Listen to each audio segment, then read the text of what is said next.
Periods miss हो गए, 1 महीना, 2 महीना या कई महीनों से पीरियड ही नहीं आए और दिमाग में सिर्फ एक ही सवाल, क्या मैं प्रेग्नेंट हूँ? लेकिन दोस्त, हर बार रीज़न प्रेगनेंसी नहीं होता। कभी स्ट्रेस, कभी हार्मोन्स, कभी पीसीओएस, कभी थायराइड, कभी हमारी लाइफस्टाइल भी खामोशी से हमारे पीरियड को अफेक्ट कर रही होती है। आज हम बात करने वाले हैं एमेनोरिया के बारे में, एक ऐसी कंडीशन जिसके बारे में लोग बहुत सुनते हैं लेकिन प्रॉपरली समझते बहुत कम लोग हैं। तो फ्रेंड्स, अगर आपके पीरियड्स इर्रेगुलर हैं या बंद हो गए हैं या आप किसी औरत, सिस्टर या फ्रेंड के लिए ये वीडियो देख रहे हैं तो ये वीडियो आपके लिए है। हाय, मैं डॉक्टर यास्मीन। आज हम एक बहुत इम्पॉर्टेंट वुमेंस हेल्थ टॉपिक को डिस्कस करने वाले हैं जिसको एमेनोरिया कहते हैं। इसका नाम थोड़ा मेडिकल लग रहा होगा लेकिन कंसेप्ट बहुत सिंपल है। अगर किसी फीमेल के पीरियड्स एक्सपेक्टेड टाइम पर ना आएँ या कम्प्लीटली बंद हो जाएं तो इस कंडीशन को एमेनोरिया कहा जाता है। लेकिन क्या हर मिस पीरियड डेंजरस होता है? क्या पीरियड बंद होने का मतलब सिर्फ प्रेगनेंसी है? क्या स्ट्रेस सच में पीरियड रोक सकता है? कब डॉक्टर के पास जाना ज़रूरी होता है? इन सब सवालों के जवाब आज आपको मिलने वाले हैं। तो प्लीज़ वीडियो को एंड तक ज़रूर देखिएगा क्योंकि आगे हम बहुत इंटरेस्टिंग और यूज़फुल चीज़ें डिस्कस करेंगे। तो फ्रेंड्स, सबसे पहले समझते हैं कि पीरियड एक्चुअली किसे कहते हैं। दोस्त, एमेनोरिया समझने से पहले हमने एक बहुत सिंपल चीज़ समझनी होगी। चलिए तो जानते हैं कि एक नॉर्मल साइकिल क्या होती है। हर महीने हमारी बॉडी में हार्मोन्स का एक टीम वर्क चलता है। इमेजिन करो कि आपकी बॉडी एक ऑर्केस्ट्रा है और हार्मोन्स इस ऑर्केस्ट्रा के म्यूजिशियंस। इन सबको सही वक्त पर काम करना होता है। इसी तरह हमारे मेन ऑर्गन्स हैं ब्रेन, ओवरीज, यूट्रस और हार्मोन्स। ब्रेन का एक पार्ट सिग्नल भेजता है। ये सिग्नल ओवरीज को बोलते हैं एग प्रिपेयर करो। ओवरीज एग बनाती है, साथ ही हार्मोन्स प्रोड्यूस करती है, स्पेशली एस्ट्रोजन और प्रोजेस्टेरोन। अब यूट्रस यानी बच्चेदानी क्या करती है? वो प्रेगनेंसी के लिए एक सॉफ्ट लाइनिंग तैयार करती है। अगर प्रेगनेंसी हो जाए तो ये लाइनिंग मेंटेन रहती है और अगर प्रेगनेंसी नहीं हुई तो आपकी बॉडी कहती है ओके, अब इस लाइनिंग की ज़रूरत नहीं, और फिर वही लाइनिंग ब्लड के फॉर्म में बाहर निकलती है, यानी आपको पीरियड आ जाता है जिसको कि हम मेंसेस या पीरियड्स कहते हैं। सिंपल है, आप समझ गई होंगी कि पीरियड की रैंडम ब्लीडिंग नहीं होती। ये आपकी बॉडी के हार्मोनल बैलेंस का एक सिग्नल है। इसलिए जब हार्मोन डिस्टर्ब होते हैं तब पीरियड्स भी डिस्टर्ब हो जाते हैं। अब बात करते हैं कि एमेनोरिया क्या होता है। तो फ्रेंड्स, एमेनोरिया का मतलब है पीरियड का एब्सेंट होना। मतलब ये कि जो आपकी एक्सपेक्टेड एज या एक्सपेक्टेड टाइम पर पीरियड का ना आना, लेकिन ध्यान रहे हर सिचुएशन एबनॉर्मल नहीं होती। बिल्कुल कुछ नेचुरल सिचुएशन में भी पीरियड्स का ना आना नॉर्मल हो सकता है, जैसे pregnancy, breast feeding period, menopause. इन फेजेस में पीरियड्स एब्सेंट हो सकते हैं। लेकिन अगर बिना एक्सपेक्टेड रीज़न के पीरियड बंद हो जाएं तब हमें कॉज समझना पड़ता है और फिर यहीं से एमेनोरिया एक इम्पॉर्टेंट टॉपिक बन जाता है। तो एमेनोरिया मेनली 2 टाइप्स का होता है, प्राइमरी एमेनोरिया और सेकेंडरी एमेनोरिया। प्राइमरी एमेनोरिया क्या होता है? जब एक लड़की को एक्सपेक्टेड एज तक पीरियड्स शुरू ही ना हो। आमतौर पर प्यूबर्टी के बाद पीरियड्स आने लगते हैं, लेकिन अगर एप्रोप्रिएट एज तक आने के बाद भी पीरियड्स स्टार्ट ना हो तो तब हम किसी डॉक्टर की सलाह ले सकते हैं। रीज़न क्या हो सकते हैं पीरियड ना आने के? कभी हार्मोनल इश्यूज़ होते हैं, तो कभी जेनेटिक फैक्टर होता है, तो कभी रिप्रोडक्टिव ऑर्गन्स पूरी तरह से डेवलप नहीं होते हैं। कभी कभी न्यूट्रिशनल प्रॉब्लम भी वजह बनती है। ये आमतौर पर कम होता है लेकिन इसको इग्नोर नहीं करना चाहिए। अब बात आती है सेकेंडरी एमेनोरिया की। तो ये बहुत ज़्यादा कॉमन है। इसमें क्या होता है, पहले पीरियड्स आ रहे थे लेकिन बाद में रुक गए। ऐसे समझें जैसे किसी फीमेल को नॉर्मल पीरियड्स आते थे, लेकिन अचानक 3-4 महीने या उससे ज़्यादा टाइम से पीरियड्स नहीं आए। अब सवाल यह है कि ऐसा क्यों हुआ, और यहीं से इन्वेस्टिगेशंस शुरू होती हैं। सबसे पहले तो हमारा दिमाग जाता है कहीं प्रेगनेंसी तो नहीं है। इसके अलावा stress, PCOS, weight loss, thyroid और हार्मोनल इम्बैलेंस, बहुत सारे रीजंस होते हैं। अब आप मुझे बताएं कि आप में से कितने लोगों ने कभी स्ट्रेस की वजह से लेट पीरियड को एक्सपीरियंस किया है।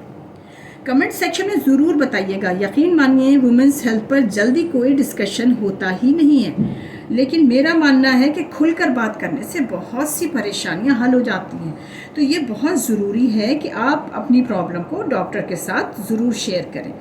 अब हम आते हैं एमेनोरिया के सबसे ख़ास हिस्से पर, क्योंकि बहुत लोग सोचते हैं कि पीरियड का मिस होना प्रेगनेंसी है, लेकिन रियलिटी थोड़ी अलग है। प्रेगनेंसी एक रीज़न ज़रूर है, लेकिन फ्रेंड्स एक ही रीज़न नहीं है। एक्चुअली में आपकी बॉडी के अंदर बहुत सारी चीज़ें मिलकर मेंस्ट्रुअल साइकिल को कंट्रोल करती हैं, और जब इनमें कोई डिस्टरबेंस आता है तो पीरियड अफेक्ट हो सकते हैं। चलिए तो आपको एक एक करके बताते हैं। Number 1, pregnancy. अगर सेक्सुअली एक्टिव औरत का पीरियड एकदम से रुक जाए तो नेचुरली दिमाग में सबसे पहला ख्याल प्रेगनेंसी का ही आता है, और मेडिकली भी ये इम्पॉर्टेंट पॉसिबिलिटी होती है। प्रेगनेंसी में बॉडी हार्मोनल चेंजेस करती है ताकि बेबी ग्रो कर सके, और इस फेज़ में यूट्रस की लाइनिंग शेड नहीं होती है, इसलिए पीरियड रुक जाते हैं। लेकिन हर मिस्ड पीरियड प्रेगनेंसी नहीं होता, इसलिए बहुत ज़्यादा परेशान भी नहीं होना चाहिए।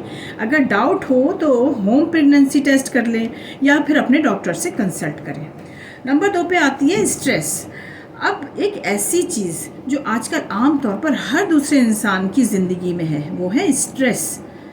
किसी को एग्ज़ाम का स्ट्रेस है, रिलेशनशिप स्ट्रेस है, फैमिली स्ट्रेस है, और स्लीप प्रॉब्लम्स हैं, किसी को वर्कलोड बहुत ज़्यादा है, किसी को एंजाइटी है, कोई इमोशनल ट्रॉमा में है। ये सब चीज़ें सिर्फ मूड को ही नहीं अफेक्ट करती, बल्कि हार्मोन्स को भी अफेक्ट करती हैं। बॉडी के ब्रेन सेंटर मेंस्ट्रुअल हार्मोन्स को कंट्रोल करते हैं। जब स्ट्रेस हद से ज़्यादा बढ़ जाए तो बॉडी सर्वाइवल मोड में चली जाती है, और कभी कभी मेंस्ट्रुअल साइकिल भी डिस्टर्ब हो सकती है। नतीजा ये निकलता है कि लेट पीरियड या टेम्परेरी पीरियड्स बंद हो जाए, इसलिए मेंटल हेल्थ को लाइटली मत लो। माइंड हार्मोन का कनेक्शन बहुत स्ट्रांग होता है।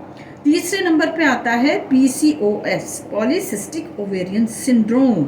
ये इतनी कॉमन हालत है जिसको आप सभी ने सुना होगा। पीसीओएस में हार्मोनल इम्बैलेंस हो सकता है और ओवुलेशन भी अफेक्टेड होता है। नतीजा पीरियड्स इर्रेगुलर हो सकते हैं, लेट आ सकते हैं, या कभी कभी महीनों पीरियड ही नहीं आते। इसके कुछ कॉमन साइन होते हैं: irregular periods, weight gain in some people, acne, extra facial hair in some cases. लेकिन याद रखो ये सिम्टम हर औरत में अलग हो सकते हैं। पीसीओएस बहुत कॉमन है, लेकिन सेल्फ डायग्नोसिस करना ठीक नहीं। खुद डॉक्टर ना बनिए, बल्कि डॉक्टर से मिलकर सलाह करें। चौथे नंबर पे आती है थायराइड। ये ग्लैंड नेक एरिया में होती है, बॉडी मेटाबॉलिज्म को इन्फ्लुएंस करती है। लेकिन इंटरेस्टिंग बात यह है कि ये थायराइड हार्मोन रिप्रोडक्टिव सिस्टम को भी इम्पैक्ट कर सकती है। अगर ये हार्मोन ज़्यादा कम हो जाए तो आपकी मेंस्ट्रुअल साइकिल डिस्टर्ब हो सकती है।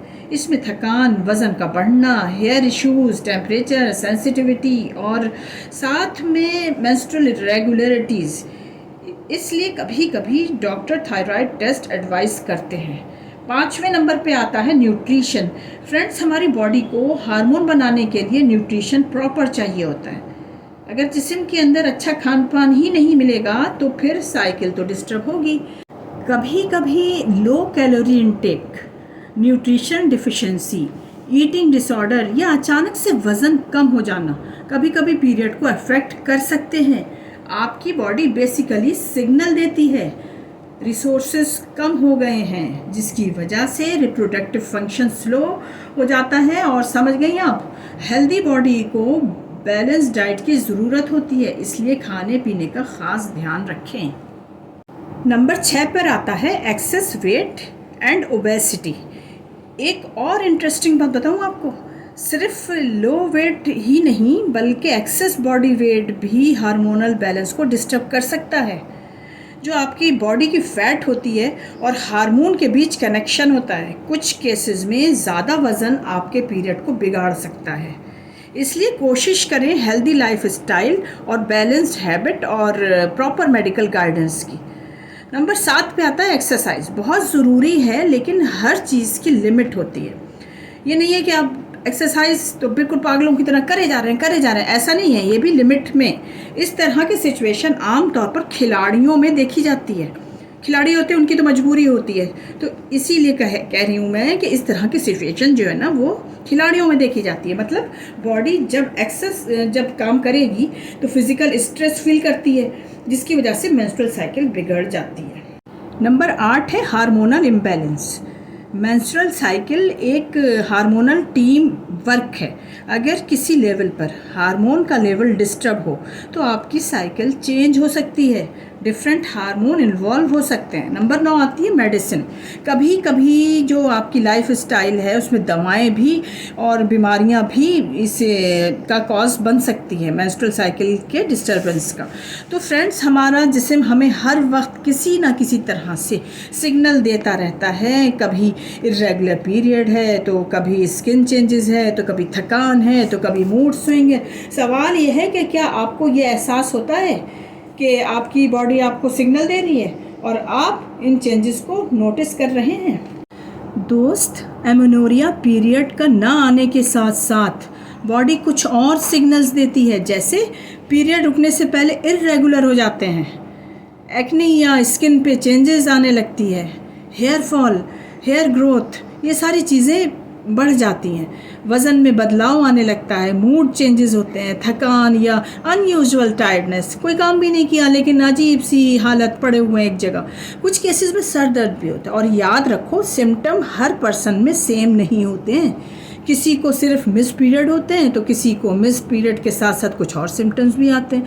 सवाल यह है कि डॉक्टर डायग्नोसिस कैसे करते हैं। तो अगर किसी के पीरियड बंद हो जाएं तो सबसे पहले डॉक्टर उस मरीज़ की जो है डिटेल्ड हिस्ट्री ले सकते हैं। डॉक्टर पूछ सकते हैं कि लास्ट पीरियड कब आया, साइकिल रेगुलर थी या इर्रेगुलर, स्ट्रेस लेवल कैसा है आपका, कहीं आप ज़्यादा परेशान तो नहीं रहते हैं, कुछ सोचते तो नहीं रहते हैं, वेट चेंजेस, आपका जो अब वेट एकदम से बढ़ गया है या आप पतले हो गए या जो भी है, तो पहले कैसा था, कितना वेट था। एक्सरसाइज रूटीन, कि आपकी क्या रूटीन है एक्सरसाइज करने की, बहुत ज़्यादा एक्सरसाइज तो नहीं कर रहे हैं या बहुत कम तो नहीं कर रहे हैं, मतलब एक चीज़ वो पूरी हिस्ट्री लेगा। इसके अलावा मेडिसिन तो आप कोई सी नहीं ले रहे हैं, क्योंकि बहुत सी मेडिसिन ऐसी होती हैं आपको पता ही नहीं है और इस वजह से ये दिक्कत आ रही है। प्रेगनेंसी पॉसिबिलिटी, इसके बाद डॉक्टर फिज़िकल एग्जामिनेशन भी करते हैं और ज़रूरत पड़ने पर कुछ टेस्ट भी एडवाइस करते हैं, जैसे प्रेगनेंसी टेस्ट, ऐसा तो नहीं कि आप प्रेग्नेंट हों। इसके अलावा ब्लड टेस्ट, इसके अलावा हार्मोनल टेस्ट, अल्ट्रासाउंड कुछ केसेस में करते हैं। अब आप पूछेंगे कि ट्रीटमेंट क्या है। देखिए, एमेनोरिया का इलाज कॉज पर डिपेंड करता है। एक ही मेडिसिन सबके लिए सेम नहीं होती। अगर प्रेगनेंसी है तो अप्रोच अलग होगा, जाहिर सी बात है, फिर वो प्रेगनेंसी के हिसाब से चलेगा। और अगर पीसीओएस है तो मैनेजमेंट अलग हो सकता है। अगर थायराइड का इशू है तो फिर अलग होगा, जाहिर सी बात है कि वो उसकी अलग मेडिसिन है। इसके अलावा अगर लाइफ स्टाइल या स्ट्रेस की वजह से है तो फोकस उस डायरेक्शन पे हो सकता है। मतलब डॉक्टर आपसे यही कहेगा अपनी लाइफ स्टाइल ठीक करिए और अपनी हेल्थ ठीक रखिए, और मतलब जो भी होगा उससे मतलब एडवाइस आपसे मतलब लाइफ स्टाइल के हिसाब से देगा।